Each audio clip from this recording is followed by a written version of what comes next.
Hello everyone. So today we are going to be discussing eating disorders. In particular, we're going to be discussing anorexia within the US. So why do you think that anorexia is so more prevalent in the US than other developed countries? So I believe that a huge part of this is related to exposure to media, in particular to social media, things such as Pinterest, Facebook, Instagram. These are all things that youth and children look to every day. They spend a lot of their time on, and they see as simple as what they should be or what they could be. And so I think that's a huge, more of a Western modernization. And we all know that the US is very modernized in media and that we record everything that we do. So I think that's one of the main reasons that the US has much higher rates of it. And then also, I think that another reason is that there's this idea of the ideal body size and body shape within the US, and that we're taught that from a very young age of what you should look like to be considered attractive.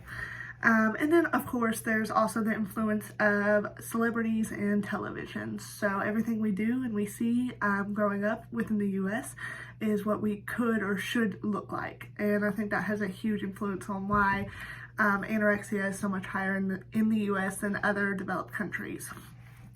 Why are we seeing a rise in children and adolescents who are diagnosed with anorexia? So there are a lot of societal and peer pressure to fit in. They can be inherited.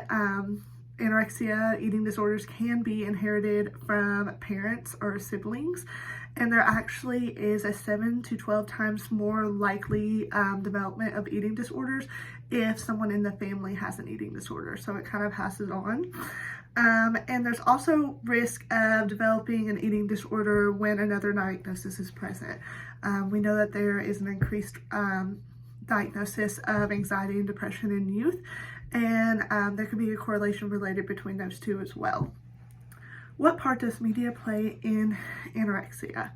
So as I mentioned, I think that media, especially social media, is a huge part of eating disorders and especially anorexia. In the US, I've noticed that the shift of access to social media and the internet has went even younger than it used to be. I know I didn't have a smartphone until I was almost 15, and now I see 3-year-olds with access to YouTube.